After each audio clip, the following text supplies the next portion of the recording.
Bung Karno memang milik bangsa. Ini harus saya sampaikan juga.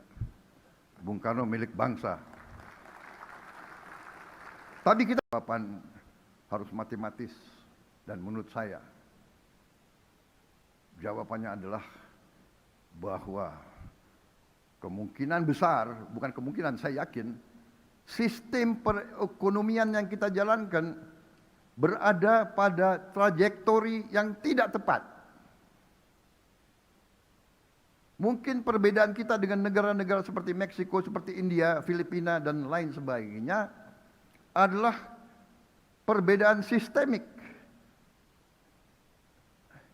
Kita harus lihat fakta. Fakta kalau kita teruskan yang seperti ini, kalau kita teruskan sistem seperti ini untuk sekian tahun lagi, saya yakin bahwa tidak mungkin kita jadi bangsa yang makmur. Tidak mungkin kita jadi, tanpa kemakmuran kita tidak mungkin bisa menjaga kedaulatan kita. Bahwa kemungkinan besar kita akan menjadi bangsa yang lemah. Bangsa yang selalu takut. Takut kurs dolar, takut BBM gak cukup, takut ini, takut itu. Bangsa yang takut, bangsa yang elitnya takut. Padahal kita diberi karunia yang luar biasa oleh Maha Kuasa. Fakta juga telah menunjukkan bahwa telah terjadi mengalir keluarnya kekayaan kita sejak lama, bahkan sejak Orde Baru.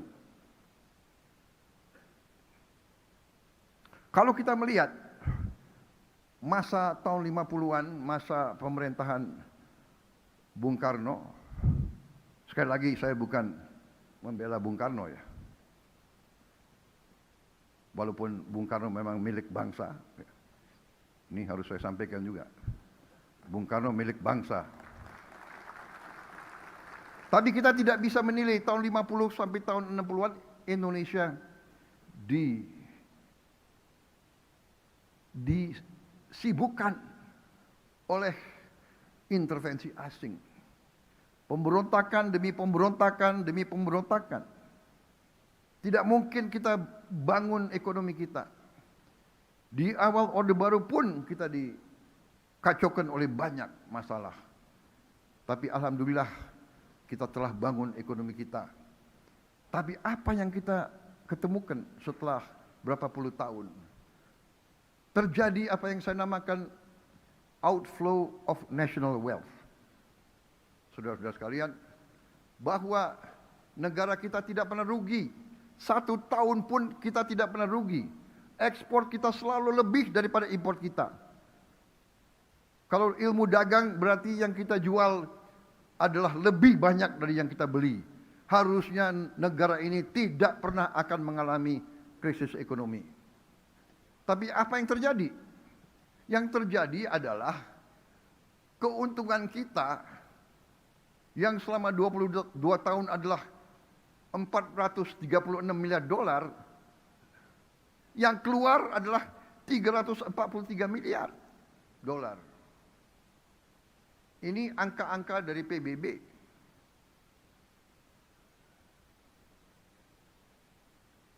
Berarti selama 22 tahun kekayaan kita yang tinggal di Indonesia adalah 436 miliar dikurangi 343 miliar.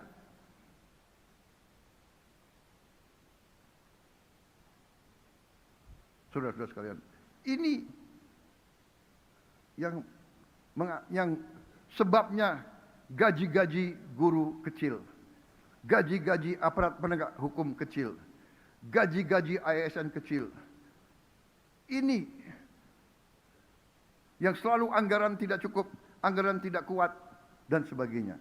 Download Tribun X sekarang, menghadirkan lokal menjadi Indonesia.